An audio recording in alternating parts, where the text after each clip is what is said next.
We invite you to stay tuned for the live broadcast of the Wednesday evening Bible study of the Mayfield Drive Baptist Church, located at 271 Mayfield Drive, Smyrna, Tennessee. We will now join the service.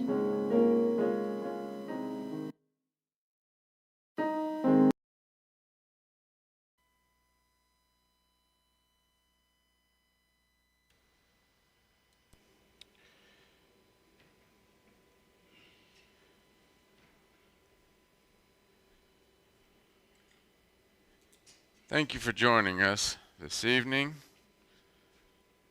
We're going to get started here with humanism, lesson number 10. And this lesson is, we actually started this lesson in our adult Sunday school class this last Sunday and did not make it very far at all. I'll be honest, we didn't get very far into it. So we're going to begin again, and we're going to try to actually get through it tonight. There's a lot to it, this particular lesson. So we'll go ahead and get started. We're looking at humanism. Humanism is an outlook or system of thought attaching prime importance to human rather than divine or supernatural matters. Humanist beliefs stress the potential value and goodness of human beings, emphasizing common human needs and seek solely rational ways of solving human problems. So today we're looking at the humanistic doctrine of anti-free enterprise. We're going to look at Proverbs chapter 10, verses 4 and 5 at the beginning. He becometh poor that dealeth with a slack hand, but the hand of the diligent maketh rich. He that gathereth in summer is a wise son, but he that sleepeth in harvest is a son that causeth shame. And before we get started, let's look at another verse of Scripture. 1 Timothy chapter 6, verse 10. For the love of money is the root of all evil, while some coveted after, they have erred from the faith, and pierced themselves through with many sorrows. So the first thing that we talked about on Sunday, is it wrong morally to be wealthy? And this we got quite a bit of discussion. Is it wrong morally to be wealthy? The next question that we ask, yes, no, it is not. Contrary to what society would have us believe, it is not wrong morally to be wealthy. The next question we asked was, is it wrong biblically to be wealthy? We can find many examples and references where warnings are given of the dangers of falling in love with wealth, but nowhere will you find that it is unscriptural for a child of God to be wealthy. And again, this is one of the things that we looked at and had quite a bit of discussion, which was great. I mean, it was a great discussion. But this is one of the things that we found. Many of the most profitable servants that God has ever had have been people of means. They've had money. They were individuals which God had given the gift of making and obtaining great wealth. These individuals used their wealth for service to God. They didn't stop at obtaining their wealth. They didn't just obtain wealth. They used it for the Lord.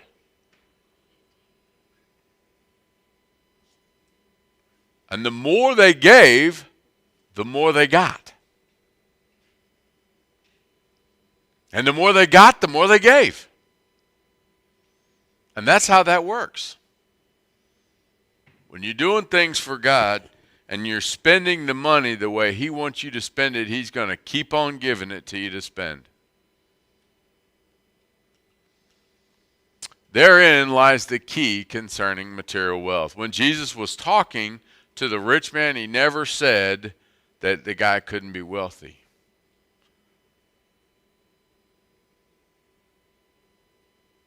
Matter of fact, if you look at further teachings of Jesus, you find that he was not trying to get the man to give up his wealth just to give it up.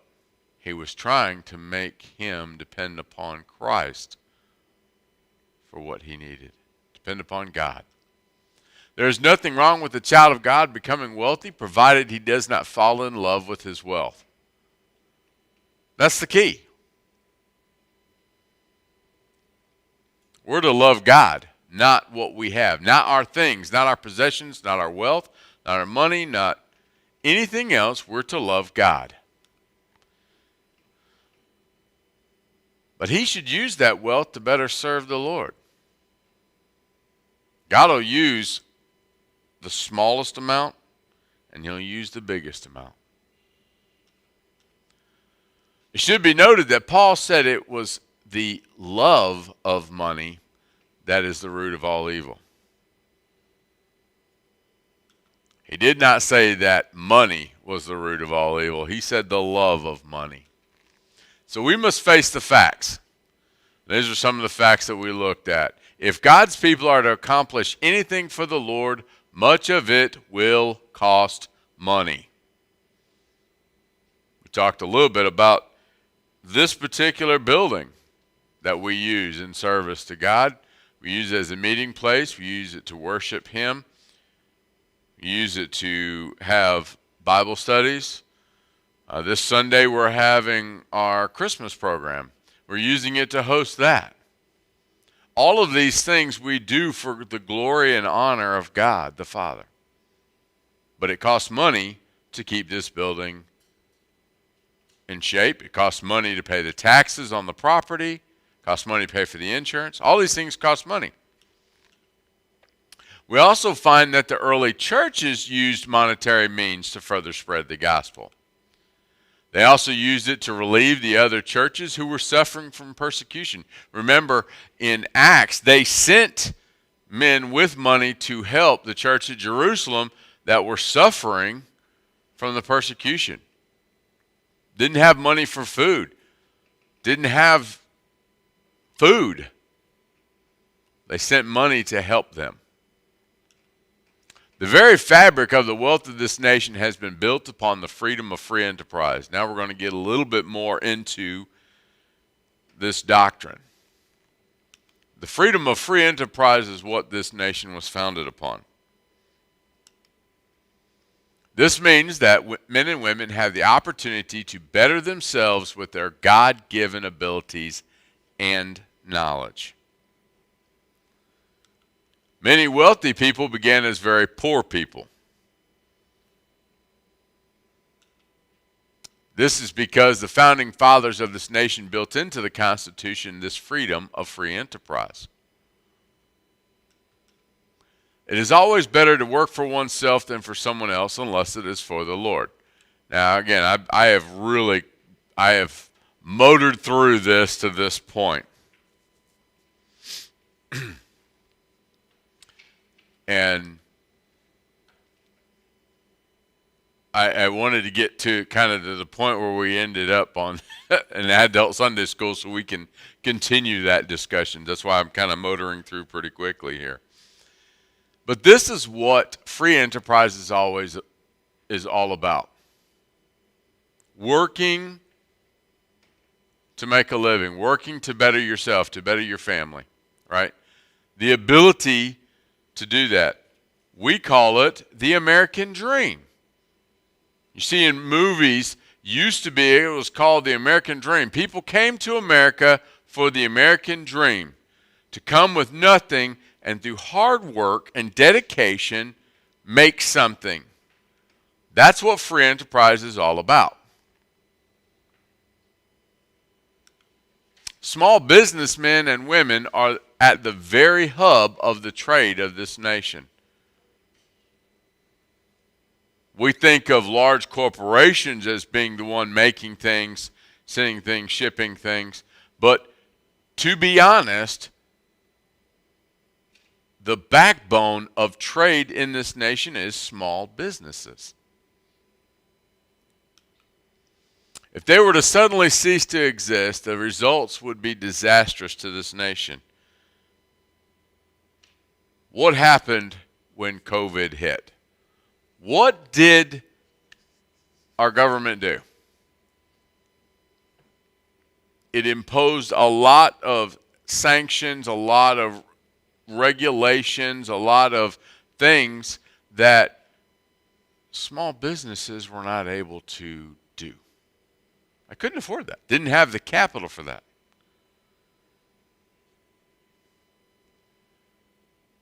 And the results have been disastrous. People have lost their livelihood, lost their homes, all because of government regulations. There are elements within our government that are against free enterprise. Not to wax too political, but you heard all through former President Trump's time in office, the deep state. We're against free enterprise. These individuals are endeavoring to drive the small businessmen and farmers out of business. You get rid of free enterprise, what do you have left? You have government-owned and run organizations. But we see that there are elements in our government against free enterprise. We see that through excessive legislation, restrictive taxes, and binding regulations that dictate to the businessman what he or she cannot and can do. It's the natural result of widespread humanism. Say, oh, wait. How is that the result of widespread humanism? As we looked at and have been looking at humanism, get rid of God, get rid of freedoms. Remember? We were talking about the getting rid of, everything was about individual freedom and the ability to be your own authority unless it was for the greater good, supposedly. The humanist does not believe in free enterprise. He believes and supports communistic principles of government. The reason why is pretty simple. He's against the ownership of private property. If you do not own your property, you are at the mercy of someone else. I rent my home. I do not own my home, which means I can't plant a garden. I live in a duplex, so I don't even have a backyard to plant a garden in. But if I did have a garden, I would have to get permission from my landlord to plant a garden. I can't even plant flowers on my little porch. They have to be in a pot on the porch. Someone else gets to tell me what I can and cannot do in the place that I reside. He would take the wealth away from those who have it and give it to those who do not. And we talked about this in previous lessons. Humanists would have the government own everything. You see, the government can own everything if you have private property, if you have the ability to own your own business, if you have the ability to trade. I saw something somewhere, and I can't remember the name of exactly where I found it, but it was a sheet that talked about the difference between now and when the Revolutionary War was fought. The amount of taxes that we pay now, and I say not so much the amount of different types of taxes that we pay versus the Revolutionary War. They had I think it was 3 or 4 different types of taxes, and that was it.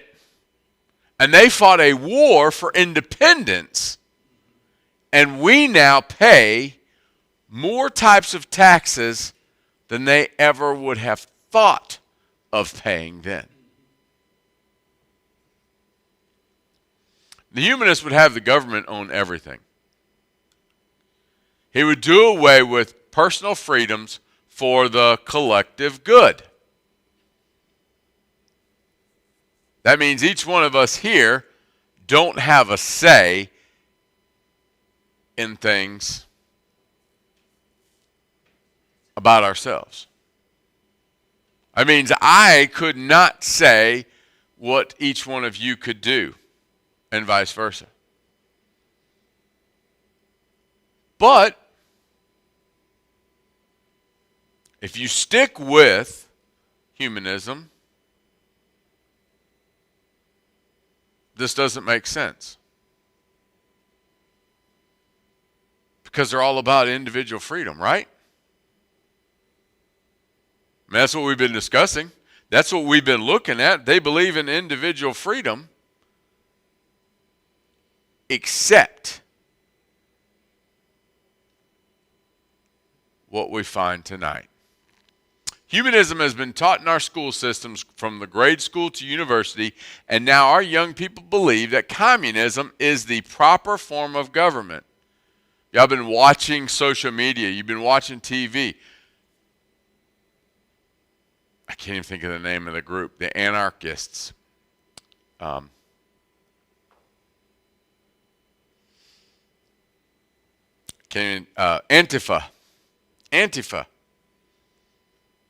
Anti-fascists. Anti-fascism? I'm not even sure what they believe in,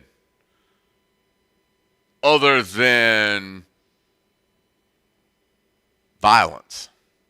That's about the only thing I'm pretty sure they actually believe in. Violence against anybody they don't like.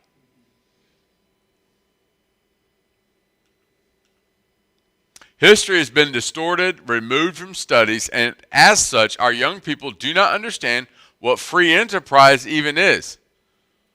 You start talking to a younger individual nowadays, and I'm going to try to be funny, but it almost is like, communism good, socialism good, capitalism bad, evil. There's no thought process. Matter of fact, if you even ask them what capitalism is, they don't even have a clue. They're just mad at the 1% at the top. They don't even know what capitalism is. They want communism. I'm going to tell you, though, if we had communism or socialism in this country, the same 1% would still be at the top. It wouldn't change anything other than the fact that everything below the 1% is fighting to eat.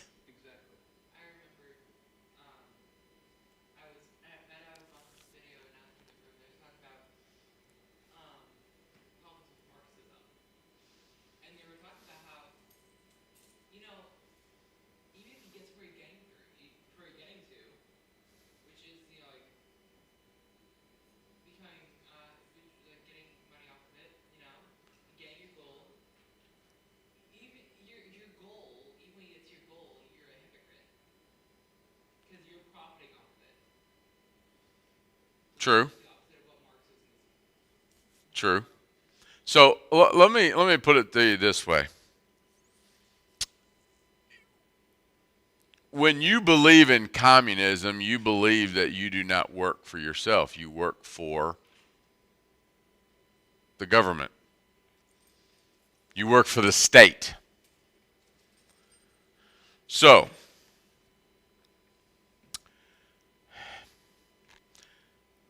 when you work for the state, you no longer have a sense of accomplishment. Anybody ever worked in the union? I was union steward for a little while. And I had a guy filed a complaint. And I had to go and have a meeting with with the employee and the business. And I'm sitting in there, and this guy, they had done something that violated the contract or was not quite what the contract had to say. And I looked at him and I said, you do realize that what you're forcing them to do is actually give you less than what they were giving you. No. I said, but you've already filed the complaint. Now, it's done and over with. Guess what? You're no longer allowed to have that because this contract's got to be followed. They were giving you more than the contract, but now you're not. But here's the other side of that. We had a guy who was worthless. I mean, absolutely. The guy, you did not want him at work because he couldn't do his job. He literally, I don't know how many times we tried to teach that guy how to do his job. Tried. He was a menace. I mean, you could have gotten hurt working with this guy because he was so bad at his job, and they could not get rid of him. And I had to go into meetings and defend this guy because I was a union steward. You see, capitalism works opposite of that. You don't do your job, you don't have a job. You do your job well, you get promoted. You get paid better. That's kind of the way that works. But when we started with this whole participation trophies and all this, there's no longer any incentives to work hard. That's what capitalism's all about. That's what free enterprise is all about. But our history has been distorted, and bad decisions made by people are removed. I understand the whole wanting to get rid of signs of slavery or get rid of memorials. I saw where they were trying to get rid of a memorial that depicted a slave and a man freeing the slave. And they wanted to get rid of it because it was about slavery. It was about the liberation of that slave. But they don't even realize it. It's not what they want, so it's bad.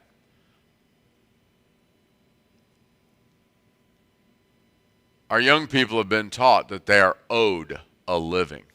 It's their right to get a living. No, you have the right to work for a living. I saw something today, and it brought the message home to me. Most basic commodity, milk and eggs, right? I mean, that's what happens. There's an ice storm coming. Milk, eggs, water, toilet paper. Poof, disappear. I swear people are pouring milk down the drain, to flush the commode because they've bought all the milk out. But milk is not given by the cow. You realize that? If you have a cow, the milk isn't given to you by the cow. What happens? You got to get up at 4 o'clock in the morning, go out, get your stool, sit down, put your pail there, and start working. It's not given, it's worked for. The most basic commodity in the store is worked for. But our young people aren't taught that. I remember my mom using this analogy to my daughter at one point in time. How many gallons of milk would that buy? I don't know. I think at the time a gallon of milk was $2.50. And she would say, that costs X amount, so that costs how many gallons of milk? To put it in a term that she would understand. Does that make sense? Put in something she understood. So if she did this, that was X amount, or she wanted to buy this, that cost X amount of gallons of milk. It was easy for her to understand and compute. And she started thinking about when she would ask for something, can we go do this? That's X amount of gallons of milk that you could buy with that toy or whatever it might be.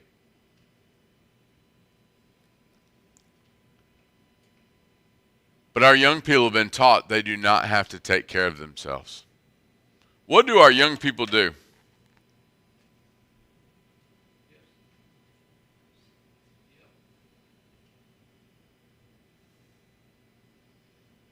I almost hit somebody the other day in Walmart parking lot.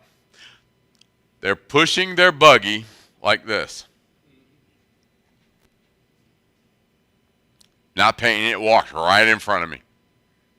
Not in a crosswalk, by the way. I'm like, you don't see my car, right? Oh, of course you don't see my car, because you haven't looked up from your phone since before you walked out of the store. They don't have to take care of themselves. Someone will take care of them for you. When I was growing up, you could not wait to turn 18 and move out. And now you're 35 and you still live with your parents. Those of us that live with our parents. Now, at times, we do for other reasons. It's not our life goal. Let's put it that way. Does that make sense?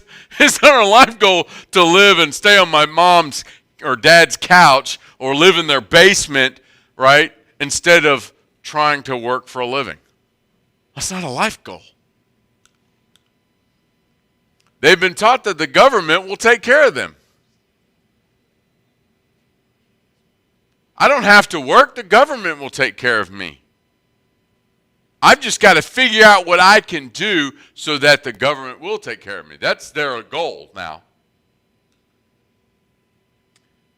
Sadly, Dr. Roberts was trying to write this and was trying to teach this in the mid-'80s and was discredited because it was not mainstream Baptist doctrine. Baptists didn't talk about this stuff.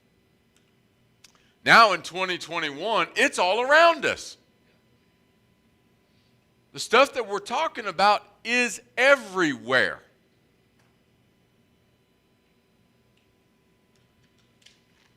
Let's look at the definition of the doctrine of anti-free enterprise. The belief that the government ownership or control of the economy would replace private ownership of property and the free market economy. This economic collectivism is known as Big Brother government, cradle-to-grave welfare, or outright socialism. That's the definition. The philosophy.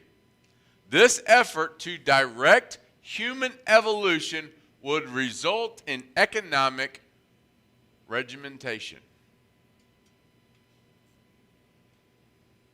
We've got to evolve to this.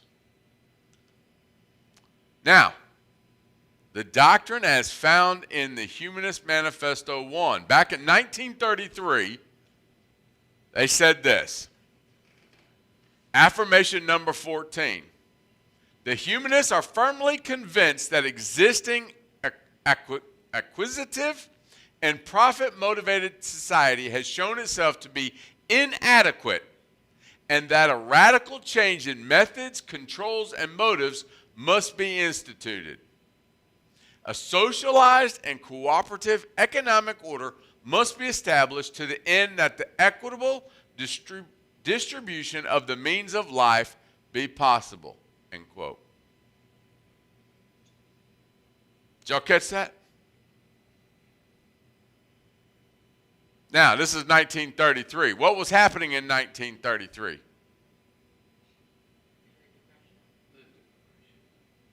Coming out of the Great Depression, what else was happening? The rise of what? The rise of the the Socialist Party in Germany. Does this sound familiar? Now, 1973, the doctrine as found in the Humanist Manifesto 2 in 1973. Principle 11. Individuals should be encouraged to contribute to their own betterment. If unable, then society should provide means to satisfy their economic, health, and cultural needs, including, wherever resources make possible, a minimum guaranteed annual income. Yes, I see Sister Twana looking over her glasses like, am I reading that right? Guaranteed annual income. Now, the first part of that, individuals should be encouraged to contribute to their own betterment. In other words, you should be trying to take care of yourself. But if you can't, we should provide for you. The doctrine as it was found in public textbooks, again, this is in the 70s and 80s.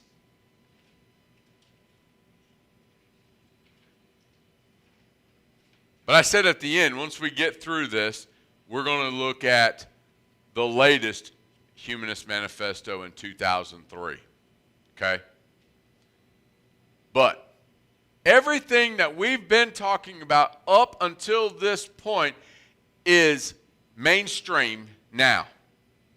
Everything that we've been talking about is what is happening right now. You turn on the TV, you see it. Okay? We see it in our kids. We see it in our homes. We see it in our churches. Brother Bernie's been talking about worship. We have lost the ability to worship God because of these things. Because everything in our lives is anti-God and pro-sin. Yes, sir.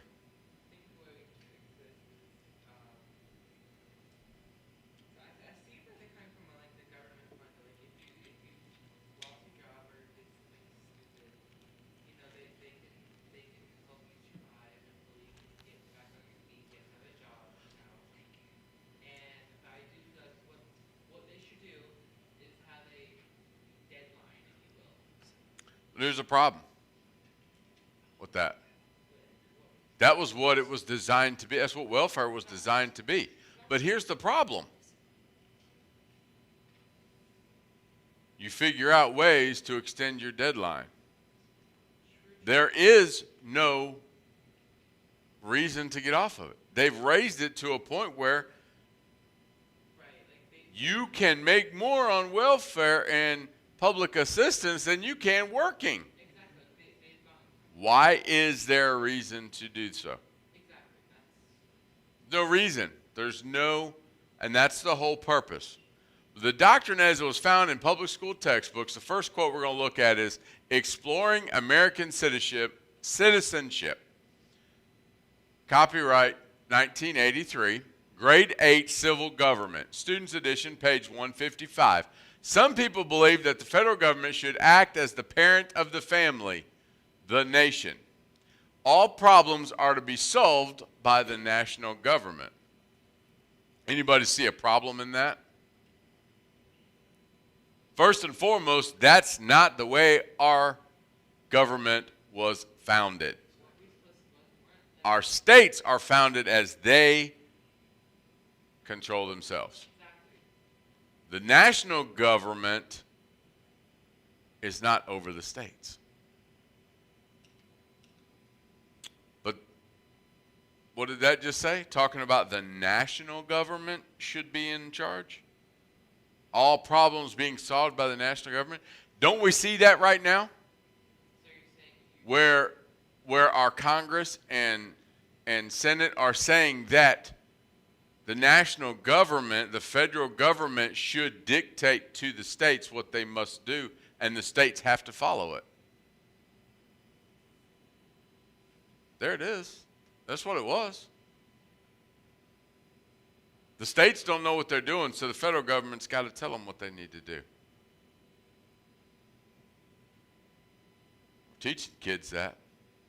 Quote number 2, A History of the U.S. from 1877. Copyright 1979. High School American History, Teacher's Guide, page 3. Conclude the activity by pointing out that this breakdown in public morality revealed the need for greater government supervision. I have no clue what that activity was, but I promise you there is not an activity that reveals the need for greater government supervision. And there is no place that the government should be in charge of what we do.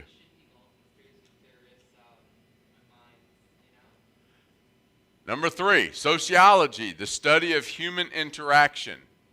Copyright 1976, High School Sociology, Students Edition, page 363. One of the cornerstones of most socialistic philosophies is the concept of individual freedom, especially the freeing of human beings from the burdens of, wait for it, unnecessary and onerous labor in service of profit makers.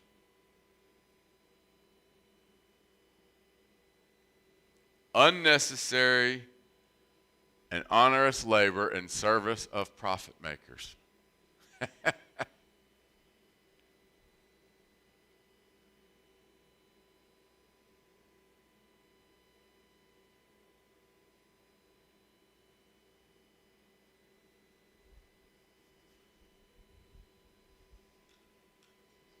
Number 4.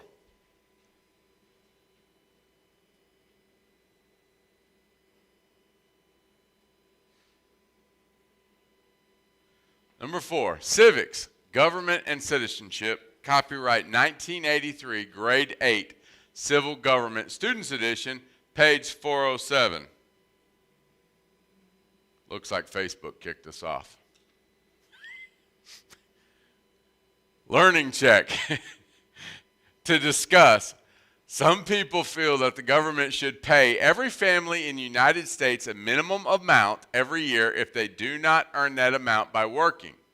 Would you support such an idea? If so, how much should this amount be? If not, why not?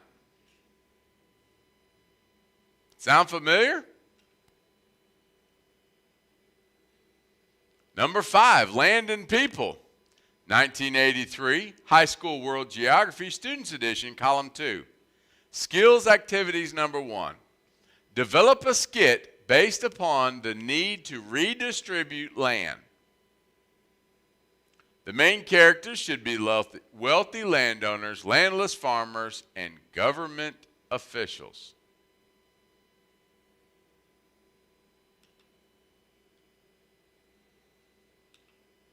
Let each explain the redistribution, let each explain how the redistribution would affect them, and have each suggest the possibilities of solving the problem so that all benefit.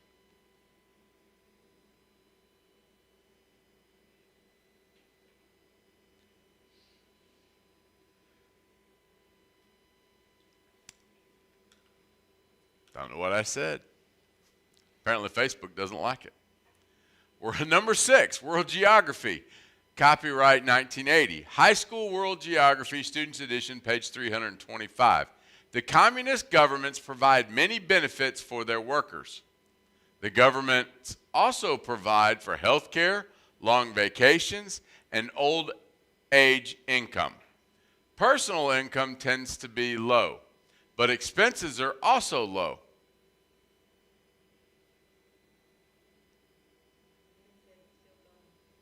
Oh, still going on Facebook? Excellent. All right.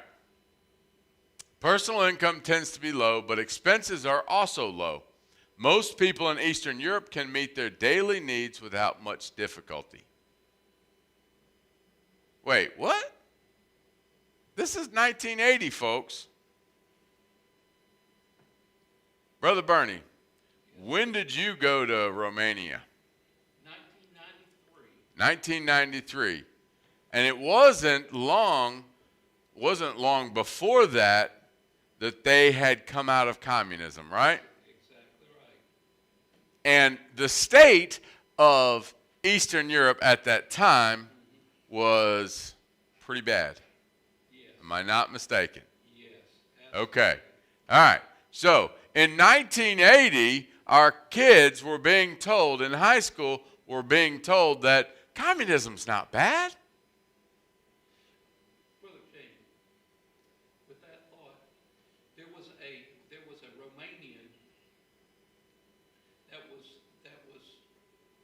coming, that had lived in Romania and was coming back to Romania.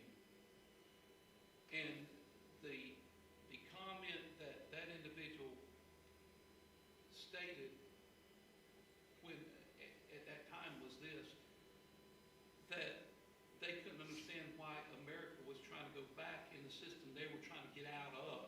That's right. Yeah. And that was in 1993. Yeah. And why are we moving toward that now?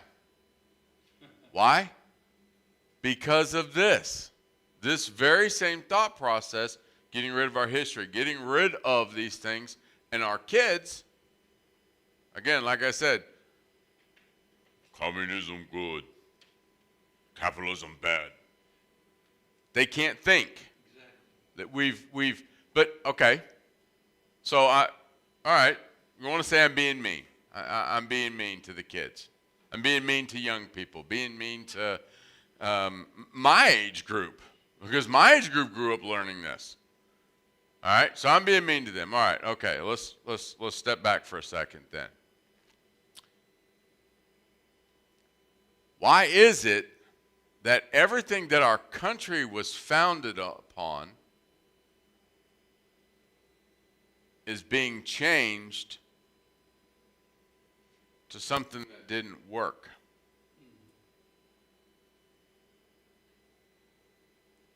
If that worked, why isn't it still in play? I'm going to tell you, I've been to China. I had an observer. They were in uniform, and they followed me everywhere I went.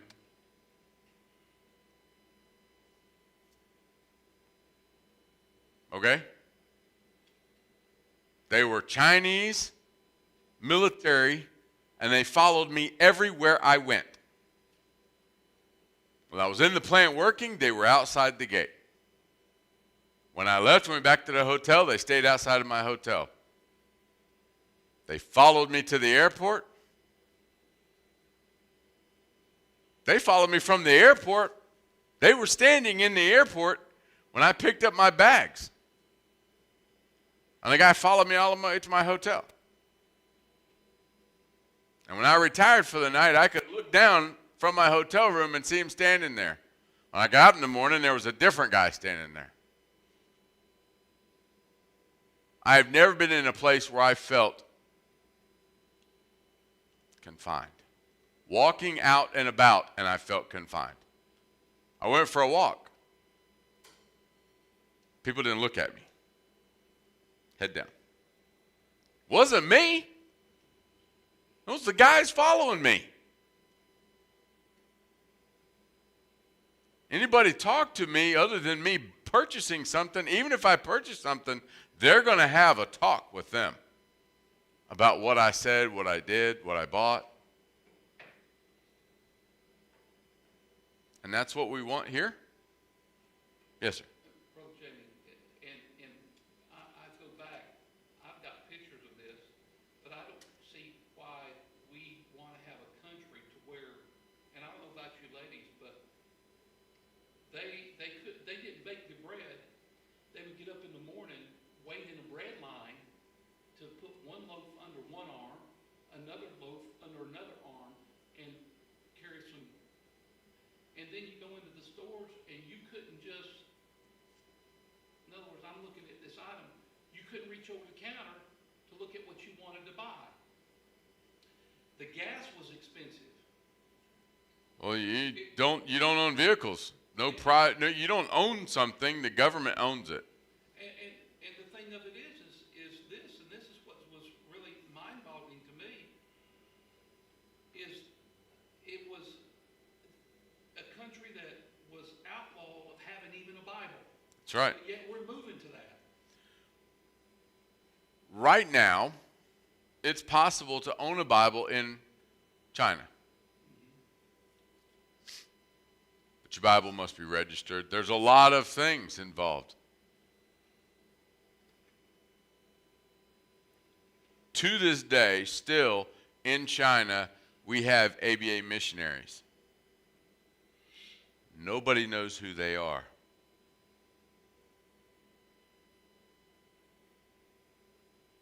You know why? They'd be put in prison or killed. They're there. They're there. I don't know how many, and if I did, I wouldn't say. But they're there. We have ABA missionaries in a lot of countries that they're not supposed to be missionaries.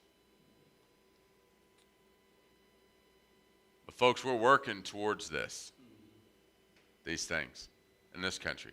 And the only reason I bring it up, again, not to be political per se, but all of these things are humanism. It's all derived to prevent us from knowing God, worshiping God, and if you do, to punish it. Straight out of the pits of hell. But yet, most Americans would be like, oh, I'm not giving up my rights. No, we've given up our rights over time. And now the generation coming in doesn't care. I'll be honest, most people in my family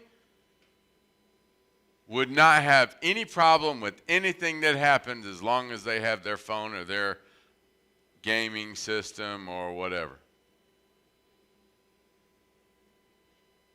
Until they walk to the freezer door and don't see Hot Pockets or pizza rolls or nuggets or whatever else it is that they want to eat. That's all I care about. And that is no different than older teens all up to my age group. Most of my peers don't care about their rights. They just want to be able to do whatever it is they want to do, right? Doesn't matter what you want to do or you want to do. It's what I want to do, and that's it. That's all that matters. And they think that these things will allow them to do that. Number 7, World Geography, copyright 1980, High School World Geography, Student Edition, page 318. Communist countries, governments exist, catch this, protect the interests of the whole society, not individuals. And there lies the crux of the matter. None of us have any individual rights in communism. Why? Because God doesn't exist. There is no such thing as God-given rights.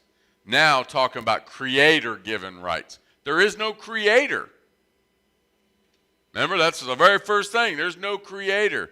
Evolution. We evolved from something. There is no higher authority.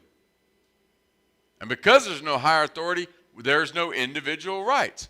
It's all about the betterment of everyone, while the 1% at the top stay the 1%. Now, let's take a closer look at the quotes. We're almost done for tonight. Told you we'd make it through this. Just had to zip through that first part. We see in this doctrine that the humanist desire is to do away with all traces of free enterprise. No nation can survive as a free republic without there being free enterprise. We don't use that word republic lightly. Because this country is not a democracy. This country is a constitutional republic. There's no such thing as a constitutional democracy.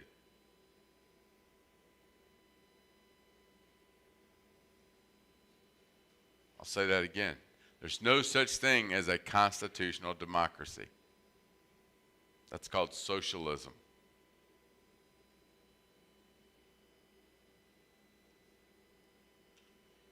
As we see from the quotes, humanists did not want the principles of free enterprise instilled into school-age children.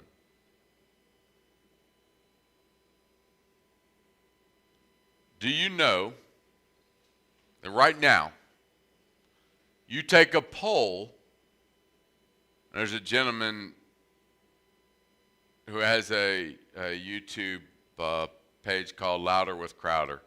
He can be a little obnoxious at times. But he did a poll in numerous universities across the country in the last couple of years about this very thing. Do you know that what he found was 70% or greater, just from the ones that he was talking to, 70% of the individuals that he talked to had no idea what kind of country this was. When he described a socialist country, that's what they said it should be. When he described a constitutional republic, they said that's not what this country is.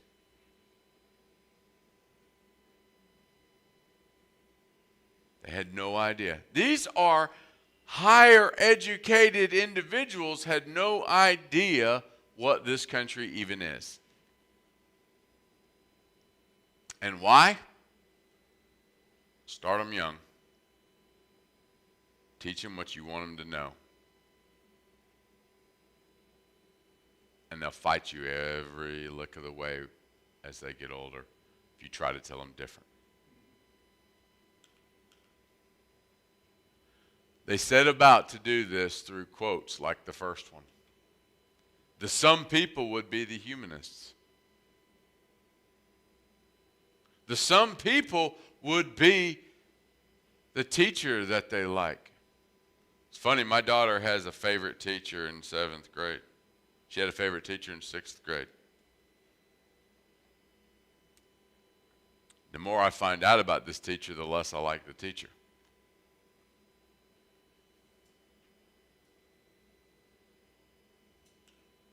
The child is left with the impression that some people are the ones who really count. And they're the ones to be heeded above all else. Today in America, is it any wonder that most of the younger generation believe that socialism and communism are the way to go?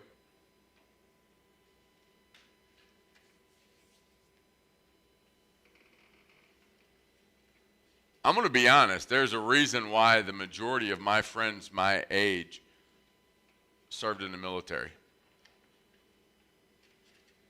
Or have close family members that served in the military. Because they think alike I do, right? They understand what this country is built upon. Now, I know this is church. And I've been kind of talking politically here. But there's a reason why this country was founded on biblical principles. Because what we've been discussing tonight are anti-biblical principles. All of the things that we've been talking about tonight are designed to replace God. And you say, well, there's no way that socialism, communism doesn't do that. Yes, they do. State becomes God. The government becomes God.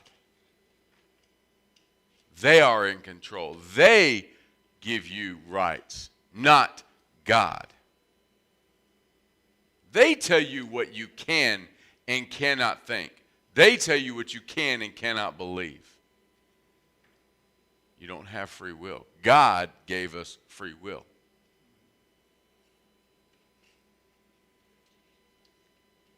So yes, tonight's been a little political. But not really. Yes, sir. This is just interesting. I want to do this real quickly. This is a history book, 1938. And it talked, and what was interesting, I ran across this. It's a fellow by the name of Sir Thomas More. He got this out of something he read 15, 16 called Utopia. And his idea was,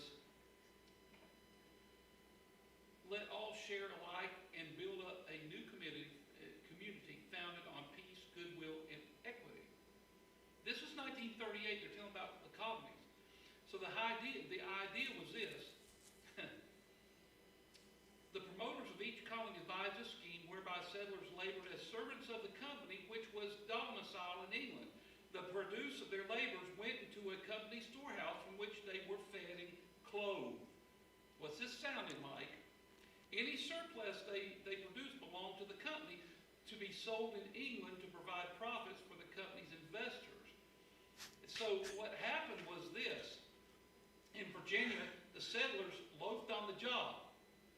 Since they got a living irrespective of their personal efforts, they could receive but little, if any, benefit from the colony's surplus.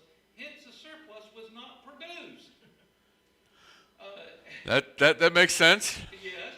And so what happened was they said that didn't work out. So the whole thing was push that aside, go to capitalism, because the more you work, the more that you made, you could invest. That's right. That's right. Benefit from it. But the American Indians invested into it because they would bring their surplus. That's right. That's right. So that goes to show you that what we don't learn from history, we're forced to repeat it. Yes. That was colonies trying to socialism. That's right. That's right. And what happened? We're going back to that because we're not teaching history. Exactly. You know, the bad parts of it, here's the funny thing. When growing up, I was all about history, and I guess I kind of passed down. My dad liked history, you know, and his family really liked history. I didn't like math. No math. Science was okay, but mostly history for me. So I was all into the Civil War. Of course, growing up in the Atlanta area, you've got Kennesaw National State. You got the Kennesaw State Park, right, which is a big battlefield there. And I spent a lot of time roaming that battlefield. And I'm going to say this. What I learned from that is war was a nasty business. But I also learned things about that war.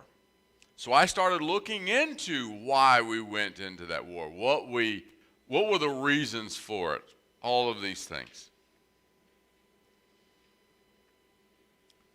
And then I took Georgia State history in school. You got to take your state history. I took Georgia State history. And there's a whole lot of Georgia State history that's around the Civil War, considering the fact that Sherman destroyed most of Georgia when he came through. So I learned a lot about the Civil War from that as well. But one of the things that I did learn was all of the bad stuff that happened and the good stuff that happened. But the reason for learning the bad stuff is so that I never wanted that to happen again. Why do we learn about wars? Why do we learn history? Why do we learn about the bad things of history? So we don't repeat it. When you don't know the bad things of history and all the bad things of history are gone, you don't ever repeat it. Did y'all catch what I said? you don't ever repeat it. Why do you never repeat it? Because you didn't know it to begin with, so you're not repeating something.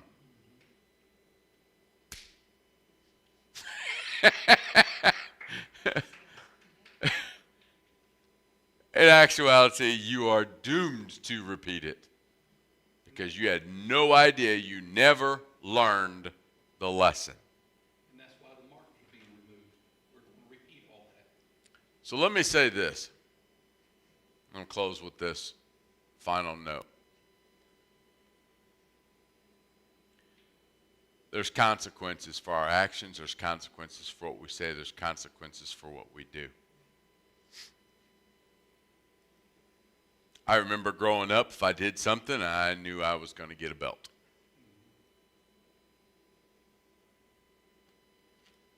And I knew that at the end of the first 5 licks, if I was still crying and throwing a fit, I was going to get 5 more licks. And I pushed my limit one time. 45 licks. That last lick was just as hard as the first lick. They were all equally hard. I found out later, my dad said, I was so hoping that would have been the last one. My arm was killing me. I finally gave in. Pride kept me going for 45 licks.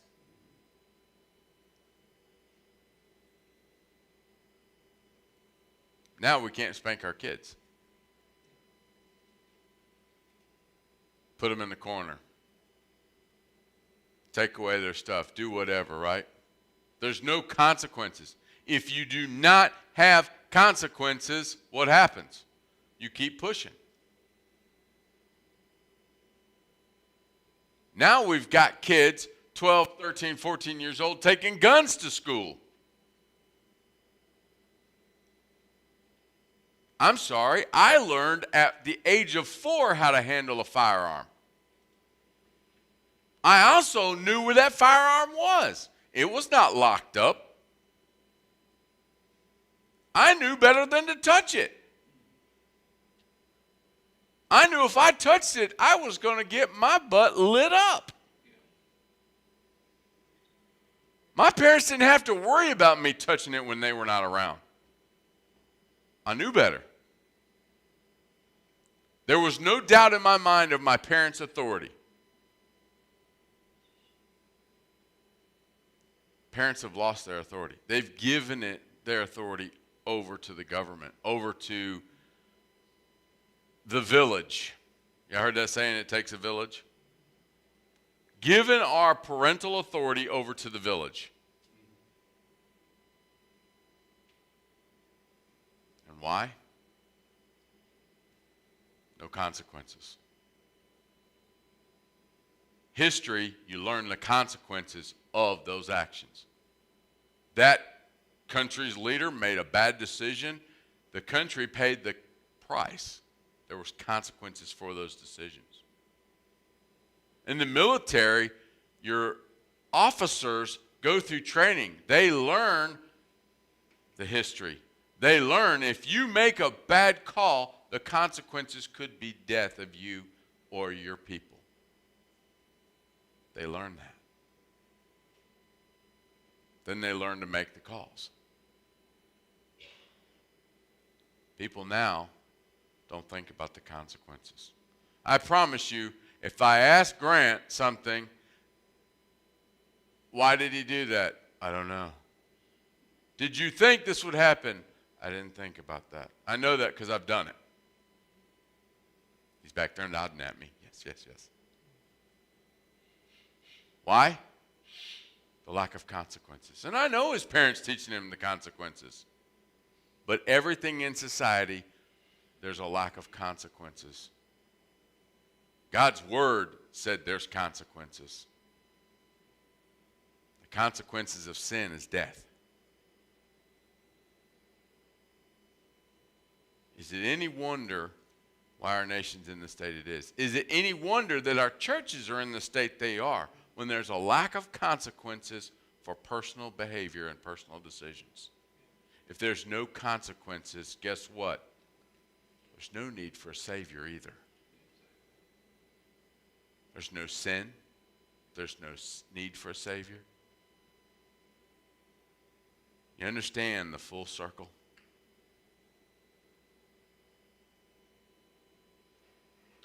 It's one of the reasons why we're doing this. It's not to pick on anybody. It's to help us understand where we've come from, what we're dealing with, and maybe, hopefully, how to reach the lost. Any questions, comments? I know we went a little bit over them. I'm sorry. Anything?